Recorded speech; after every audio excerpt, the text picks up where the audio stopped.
रचना से शादी करना चाहते हो? तुम्हारा दिमाग तो ठीक है। क्या समझ रखा तुमने हम सबको? हमारी बेटी को खिलौना समझते हो तुम? जब मन चाहा उसके साथ खेला और जब मन भर गया उठाकर फेंक दिया उसे। क्या हम तुमसे पूछ सकते हैं कि किस हक से तुम हमारी बेटी का हाथ मांगने आओ यहां पर? तुम्हें जरा भी एहसास है केटी कि हमारी बेटी ने ये 8 महीने कैसे मर मर कर गुजारे हैं? एहसास है तुम्हें? अगर एहसास होता तो इतने महीने दूर रहने के बाद ये इस तरह से बनारस वापस नहीं लौटता। उस मासूम लड़की की यादें ताजा करके उसे फिर से दुख नहीं देता ये।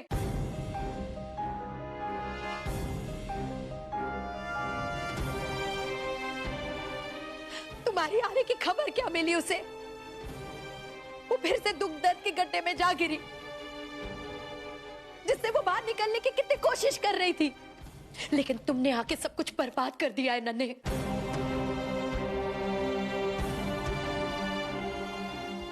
तुम्हें पता है ना उसे डिजाइनिंग का कितना शौक है, क्या नशा है उसे, लेकिन तुम्हारे चक्कर में सब कुछ भुलाकर उसने एक अच्छी खासी नौकरी छोड़ दी, सिर्फ तुम्हारे कारण। पूरा एपिसोड देखिए ZEE5 पर। सभी का मुझ पे चिल्लाना, मुझे डांटना बिल्कुल जायज है। मैं बिल्कुल कतई बुरा नहीं मानूंगा, लेकिन मेरा यकीन मानिए, मैं आज भी सिर्फ और सिर्फ रचना से प्यार करता हूं। रचना मेरी जिंदगी का अहम हिस्सा है।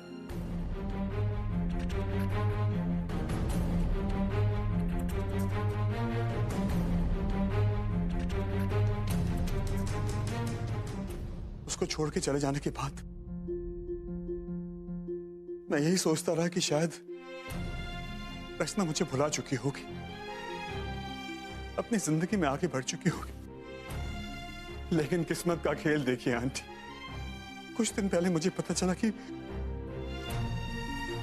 रचना की जिंदगी भी मेरी तरह थम गई और वो आज भी मेरा इंतजार कर रही है जैसे मैं उसका इंतजार कर रहा था। और उसी समय मैंने फैसला लिया कि किसी भी कीमत में मैं रचना को हासिल करके ही रहूंगा और इस अधूरी कहानी को पूरा करके ही रहूंगा, चाहे कुछ भी हो जाए।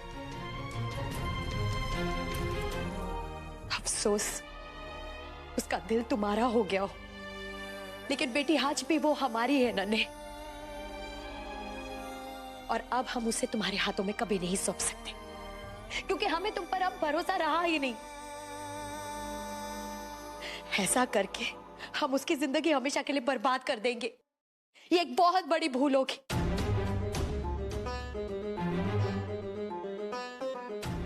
वैसे भी आज तक हम अपने आप को कोसते रहे नन्हे। क्यों पहली बार हमने तुम्हारे और उसके रिश्ते के लिए हाँ की थी? क्यों? क्योंकि 8 महीने हमने अपने आंखों के सामने अपनी बेटी को तड़पते हुए देखा है। हम हाथ जोड़ते हैं, हमें हमारी बेटी को हमारे हाथ पर छोड़ दो नन्हे और चले जाओ यहाँ से। भगवान के लिए उसके बारे में सोचना तक नहीं, चले जाओ यहाँ से।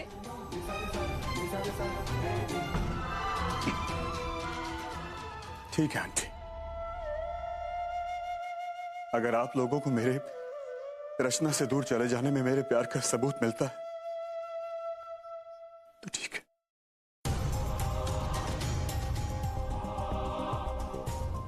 मैं रचना की जिंदगी से हमेशा हमेशा के लिए बहुत दूर चला जाऊंगा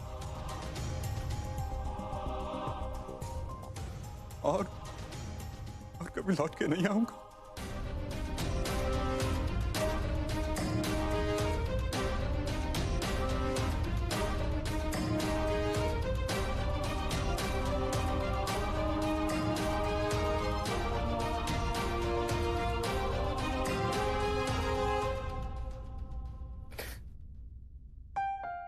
उम्मीद है इस बार तुम अपना वादा नहीं तोड़ोगे। आप फिक्र न करें आंटी, अगर रचना की खुशी इसी में है तो सही होगा।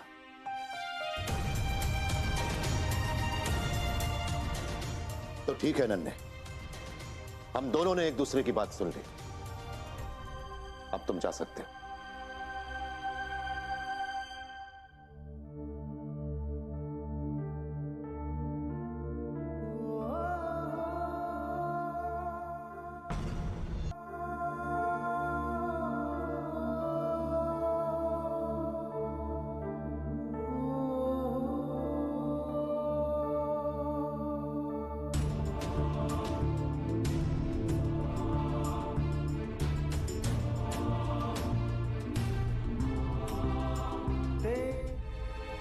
ये अच्छा हुआ कि हमने रचना को किसी बहाने से घर से बाहर भेज दिया, नहीं तो अगर ये सब उसके सामने होता तो।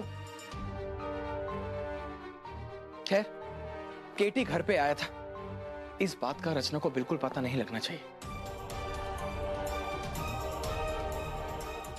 हाँ मयंक, बिल्कुल सही कह रहे हो तुम। केटी के यहां आने वाली बात रचना को कोई नहीं बताएगा।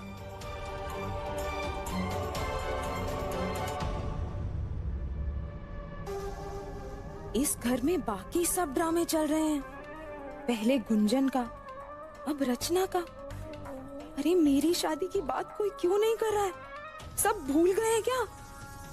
जागो महान लोग, छठ मंगनी पट ब्याह कराओ, इससे पहले कि मेरी एक्टिंग ओवर एक्टिंग बने और मेरा भांडा फूट जाए।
गुंजन, प्लीज हमारा एक काम करना, प्लीज मना मत करना गुंजन। क्या बोलो ना। एक बार केटी के घर देख के आओ ना, वो है या नहीं। रचना वो घर पे हो नहीं हो उससे क्या फर्क पड़ता है? फर्क नहीं पड़ता गुंजन, लेकिन प्लीज एटलीस्ट हमारे तसल्ली की खातिर देख कर आओ प्लीज। गुंजन,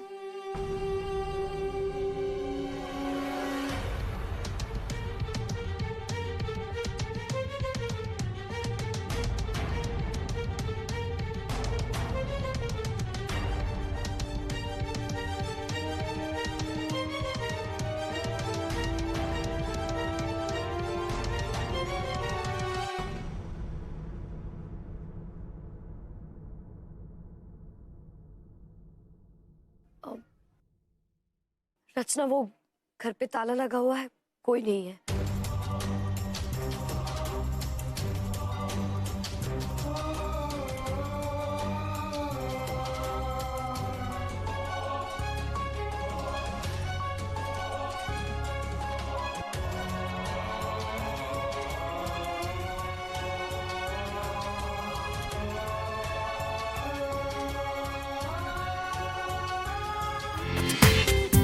पूरा एपिसोड देखिए ZEE5 पर।